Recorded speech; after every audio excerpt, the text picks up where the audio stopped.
Go! Hey everyone, I am Jasmine Nicole and welcome to our another podcast session. We will share a real story of resilience, dream, and the journey to find ourselves. At bago tayo magsimula sa ating purpose at video na ito, meron tayong mga kasama makisagot sa atin ngayon. So, come.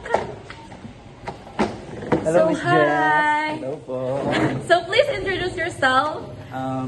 Good day, everyone. My name is Rapson Zani Tantua, and I'm her guest. So, how are you? I'm good. How about you? I'm good too. Yes. So, bago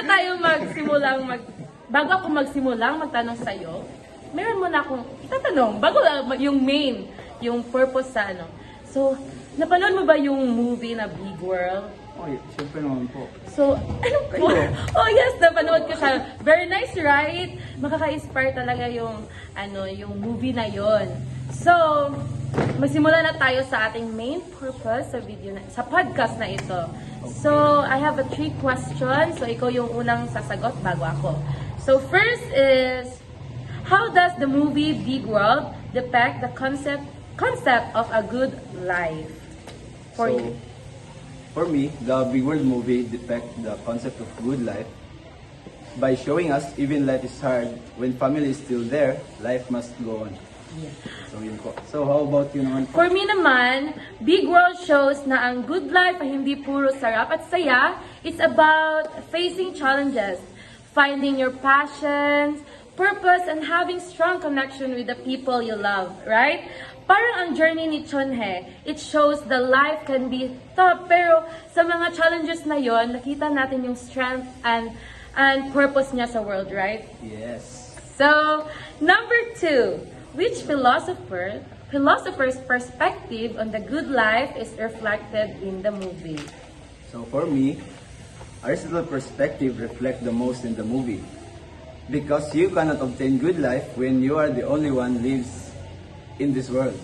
So just like in the movie, despite having a disability, when there is someone who support and believe in you, nothing can stop you. Yes, that's right, and that's good. So for me naman, the movie Big World reflects Aristotle's idea of living well or flourishing. You see Chunhe's determinations to achieve his dream, even if it's hard, right? Sa iyaha, showing how important it is to follow your own path and live a life of purpose.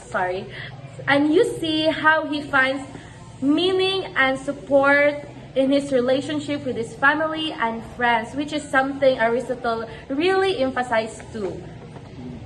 Right? So, lastly, what does a good life mean to you personally? Which philosopher's viewpoint aligns with your definition of a good life and why? So, the good life means to me personally is living a healthy and happy family. So, because Aristotle once said, the good life is a state of being that is enriched by our interaction and relationship with other individuals. So that's good. So for me naman personally is good life is all about finding your purpose, making a meaningful contribution to the world, and surround yourself with people who love and support you, right?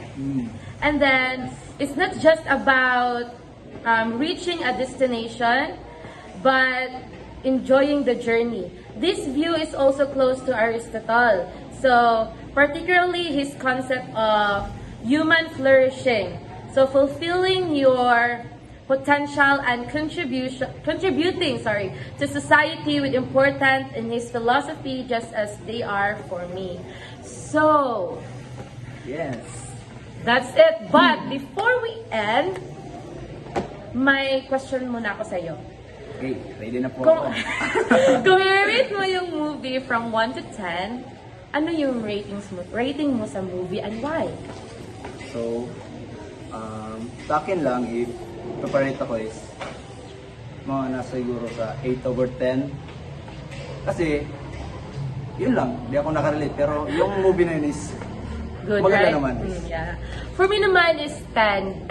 Sorry. 9, sorry. Because I love the movie, I love the concept, pero hindi lang talaga clear yung niya,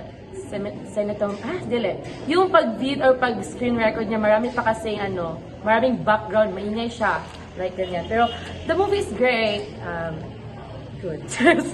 So, that's it. So, thank you for watching and see you again to our next podcast video. Bye-bye! Thanks.